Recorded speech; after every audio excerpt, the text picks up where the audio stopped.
À venir, Johan Tri contre Alexandre Milosevic. C'est ça.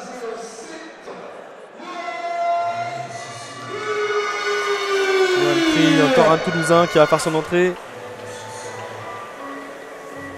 Là 24 aussi, un ans. combat sur les super légers. Voilà, Masculin. la même catégorie mais version homme. C'est ça.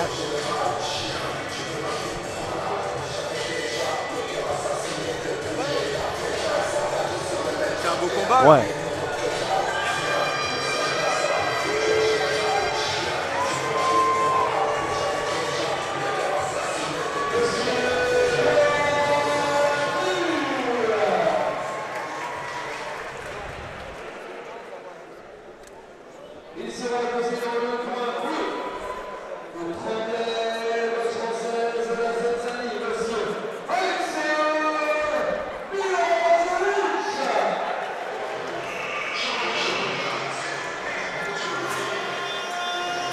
Alexandre Milosevic qui a par son entrée. Pensionnaire du club de Tremblay en Seine-Saint-Denis.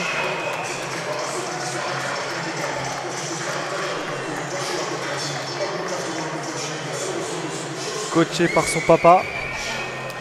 D'accord. C'est son papa dans son coin. Tout à fait. D'ailleurs, on peut voir la ressemblance. Hein. Oui, exact. Je viens juste de voir le papa, donc je confirme.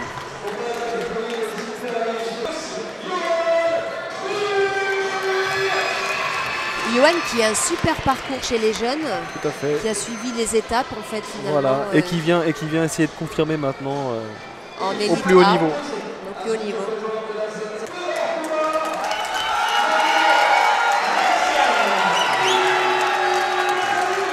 Alors là, je sens, Tony, qu'on va avoir un gros combat. C'est sûr, c'est sûr. Puis Alexandre, comme Julien Thomas tout à l'heure, il revient d'une pause. Une bonne pause qu'il a faite. Il boxait quand il boxait déjà 9 ans d'arrêt. Oui. Exactement, quand je boxais, on s'est connus, je l'ai connu sur les rings et là il revient. C'est un peu comme si je faisais un comeback. Ouais. Et puis En effet, généralement, quand on a, c'est une décision difficile de raccrocher les gants, mais une fois qu'on les a raccrochés, généralement. Exactement. Faut savoir arrêter, il faut savoir se dire stop. Et moi, j'avais la chance de bénéficier d'une convention d'insertion professionnelle avec la SNCF qui fait que j'étais détaché pour faire ça. En fait, j'avais vraiment cette chance d'être accompagné par mon entreprise. Et là, maintenant, j'ai entamé ma reconversion au sein de la SNCF et je suis vraiment très pris maintenant. Et c'est vrai que j'ai toujours plaisir maintenant à venir voir, à pratiquer, mais j'aurais plus le temps pour me mettre au niveau que j'étais à l'époque. Bien sûr, il faut penser à la carrière professionnelle qui est très importante. Exactement. C'est aussi la chance et l'intelligence que peuvent avoir les boxeurs en salle de boxe française, c'est de bien allier leur double projet en termes de formation scolaire, universitaire et ensuite sport de haut niveau. Ce qu'on peut voir aussi un petit peu en boxe anglaise, ce qu'on voit moins dans d'autres disciplines. Exactement. Après, Alors là, ça commence fort, hein, Tony, avec une technicité, moi, qui me laisse... je suis... Ah oui, là, on voit que ça va très vite. Ouais, ça va très vite. Quelque part, heureusement que certains coups ne touchent pas parce que ça... Oui, tout à fait. On sait que c'est électrique. Ils sont l'un et l'autre en esquive, enfin je veux dire, ils travaillent en décalage. Exactement, et ça décale, ça esquive et on voit que... il y a le coup d'œil quoi. Exactement. Il y a la vista. Et là, ça va être au fur et à mesure des reprises hein, qu'on va voir peut-être le physique peut-être un petit peu plus s'émousser, qui va laisser peut-être plus d'entrée, plus de portes d'entrée. Et on voit que les deux vont très vite. Hein. Les deux vont très vite. Alexandre qui a connu la défaite seulement 2 fois. Ouais. Sur un total de 25 combats. C'est un joli palmarès. Un joli palmarès maintenant qui... Mais bon, il a Johan Tri est en pleine ascension, hein, on le disait tout à l'heure. Donc là,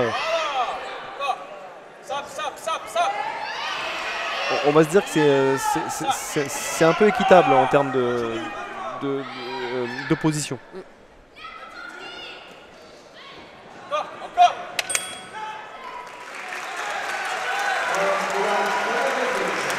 Première reprise qui est encore passée très vite. Exactement, mais c'est très agréable à regarder, donc on voit pas le temps filer.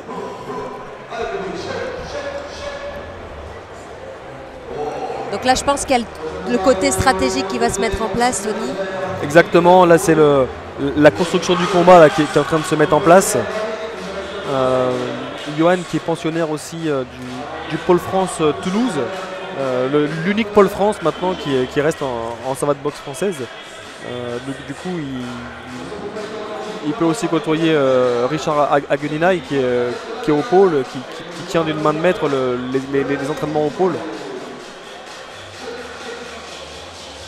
Et du coup ça donne des combattants de très haut niveau à chaque fois. On sait que chaque combattant qui vient qui s'entraîne au Pôle France, on sait que physiquement il sera prêt, qu'il sera aura tout, qu'il sera en tout cas dans toutes les bonnes conditions pour performer.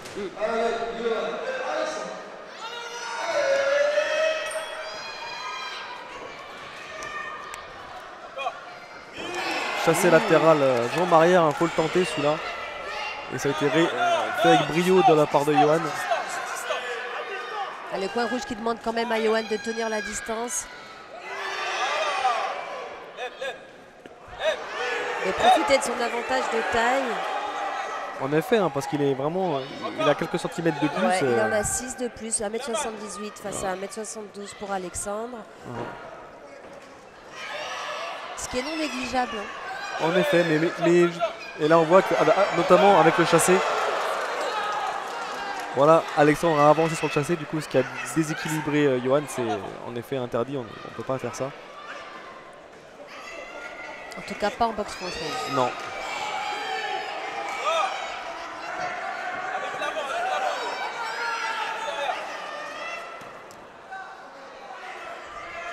Voilà, petite pointe de jambe arrière là qui pique, qui a piqué au corps Alexandre Milosevic.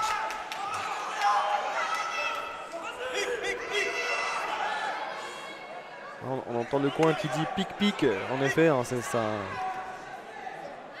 ça coupe le souffle, ça perturbe et ça peut conduire au hors-combat dans de nombreux cas. Là, on a pu voir un revers latéral hein, de la part. C'est un déséquilibre là. Tu as déjà eu un adversaire, Tony, que c'était ta bête noire, ou en tout cas, tu savais que ça allait être un gros combat. Ah bah c'était toujours, moi c'était, oui, Yannick Foller, hein, c'était toujours un peu le combattant que je recroisais souvent en finale et je savais à chaque fois que ça allait être un combat difficile parce que je savais que physiquement il était prêt, qu'il était un garçon sérieux et motivé, quoi, qui voulait le titre et donc il a fallu à chaque fois que je m'emploie pour aller soit le conquérir, soit le récupérer mon titre.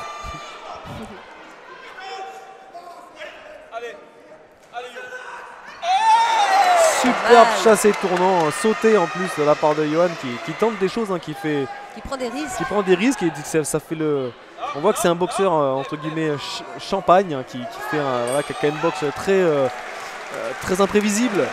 C'est ce qui rend ce type de tireur très difficile à boxer. Exactement, c'est peut-être sur ça qu'il fera la différence d'ailleurs. En effet. Là, Johan s'est un peu détaché dans la reprise précédente avec un peu plus de variété, un peu plus de prise de risque et puis qui quelque part pas mal de belles touches également. Là, il faudrait pas qu'Alexandre se laisse endormir par justement cette boxe un peu aérienne et là on voit que ses supporters se réveillent, les supporters d'Alexandre, on les entend dans les gradins, ça nous fait d'ailleurs du bien de voir du monde un peu du public et il m'est arrivé dernièrement de commenter une soirée qui était à huis clos en fait et là de revenir sur un format comme celui-ci, c'est très agréable. Effectivement, parce qu'à huis clos ça devait être difficile de combattre, enfin difficile, disons qu'on différent. n'a pas l'engouement du public. Exactement. Parfois l'engouement du public est tel qu'on trouve les ressources nécessaires pour se surpasser, pour vraiment, alors qu'on est à bout. Exactement, tout à fait Cynthia, c'est tout à fait ça. Hein. Le public, ça a tout son attrait quand on est à bout et qu'on a quelqu'un qui peut nous remotiver comme ils ont tenté de le faire avec Alexandre et ça semble fonctionner.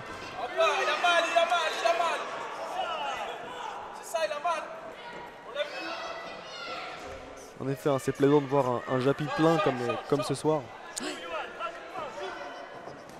pour mettre à l'honneur notre belle discipline, la savate boxe française. Ça faisait 3 décennies que cette discipline n'avait pas été mise à l'honneur ici. Exactement.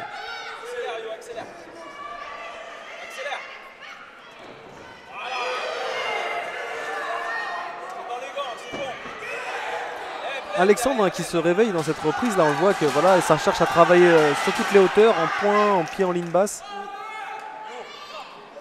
Rabid qui fait une petite remarque, des fois dans l'engouement on a tendance à laisser partir une jambe hors distance, ça arrive. Il se rattrape bien là, avec un fouetté jambe arrière qui vient percuter la cuisse gauche de Johan.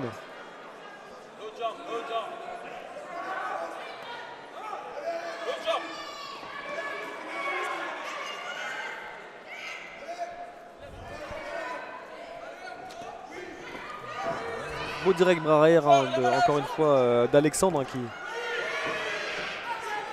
qui est bien hermétique, qui fait des esquives, qui tourne autour pour en toucher en bas.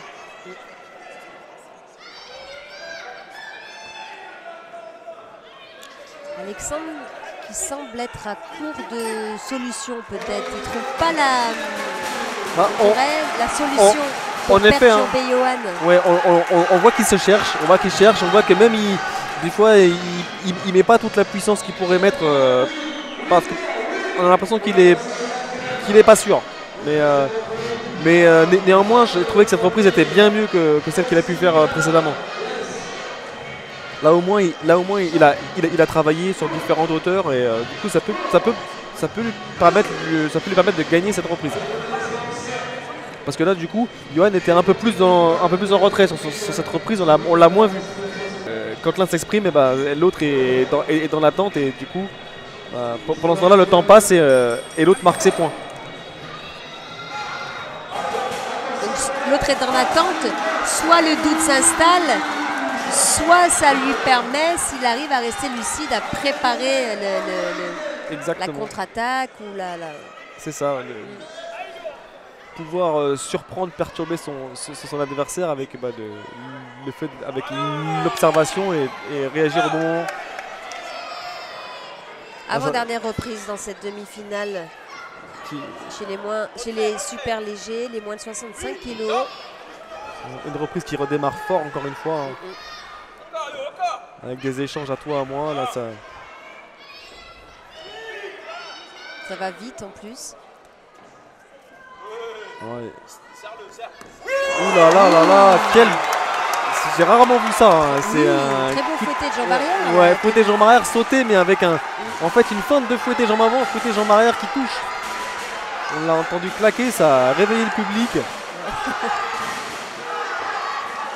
Du coup, Alexandre vexé qui veut. Et c'est ça. Attention. Attention à l'excès d'orgueil. Au péché d'orgueil, exactement. C'est ça.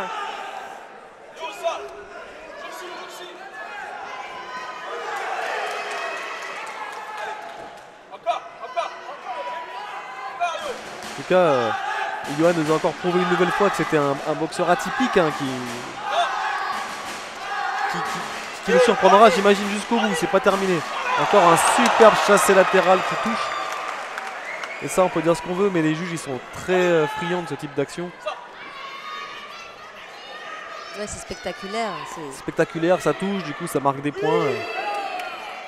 Ça perturbe, alors ça fait partie des règles pour gagner. C'est perturber pour toucher.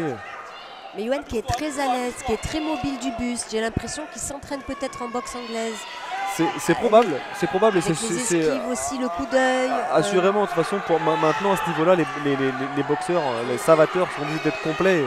Ils ont tous des bonnes bases en boxe anglaise. Une très belle reprise pour Johan. Très belle reprise encore une fois. Hein, là, Johan, il nous a régalé avec ses techniques particulières qui est très aérienne et qui touche surtout. Et puis finalement, Tony, on redoutait un petit peu la pause due à la crise sanitaire. Et puis finalement, c'est un super spectacle que nous proposent les tireurs et tireuses français. Le niveau est là. Le niveau est là et le niveau est haut et ça fait plaisir. ça montre une envie de revenir, hein, ça montre vraiment une envie de revenir au plus haut niveau et de montrer que ils sont pas endormis pendant 2 ans. Hein, ils sont allés à la salle, ils sont préparés et là on voit ce soir que... Vraiment, je leur tire mon chapeau parce que ça a été une période très très difficile pour les athlètes français. En effet. Là on voit encore Johan qui touche. Belle esquive, dis donc. Johan qui a touché avec d'abord un fauté et ensuite un direct bras arrière, crochet bras arrière qui a... C'est ça. Qui a terminé le travail. Esquive la contre-attaque d'Alexandre et remis sur un bras arrière. Voilà. Sur le coin du menton. Waouh. Ça va être... Attention, l'arbitre n'a pas dit aller. Attention au péché d'orgueil, on le disait tout à l'heure. Mais il n'a pas encore récupéré Alexandre, il va falloir qu'il fasse attention. Et là, il veut terminer le combat, Johan. Ah là, il veut... Et intelligemment, Alexandre accroche, récupère. Il reste 1 minute avant la fin de ce combat, avant la fin de cette demi-finale chez les super légers. Très mobile du bus, Johan. Ouais, et Alexandre qui accroche, du coup, qui va sûrement se faire sanctionner pour accrochage, parce que bien sûr, c'est délibéré. Oui, c'est ça. Là, on peut dire que c'est du vice. C'est un peu. Voilà. Il faut savoir aussi en jouer. Voilà. Mais pas en abuser. La preuve avec cet avertissement pour le coin bleu. Mais Johan est tellement imprévisible qu'il est possible de... Allez, il pourra surprendre encore jusqu'au bout. Quelle fin de combat, c'est impressionnant de voir un tel engagement. Bon, Alexandre essaye bien sûr tant bien que mal de stopper les ardeurs de son adversaire, mais Johan reste percutant. Allez, il nous reste moins de 10 Quelle secondes. droite il a mis tout à l'heure. Là on voit que Alexandre a perdu en lucidité. Oui, on va dire il ça essaye comme ça. Il va prendre un deuxième avertissement pour accrochage encore une fois, j'imagine. Voilà, c'est...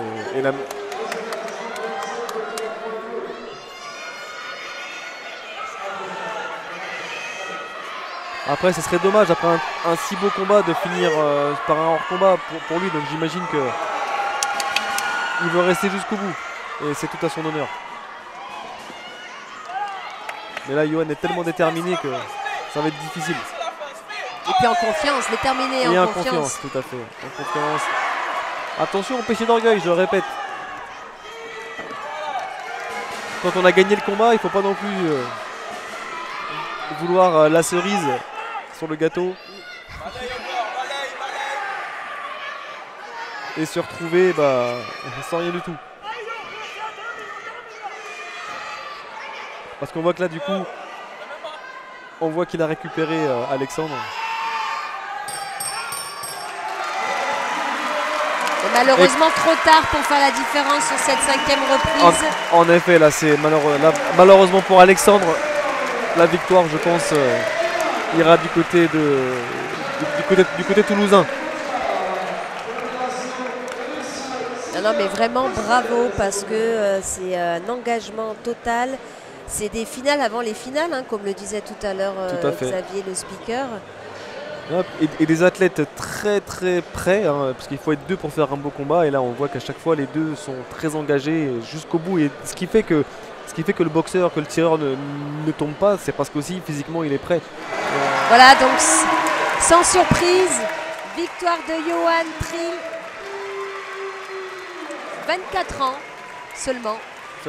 Qui accède à sa première finale du championnat de France Élite A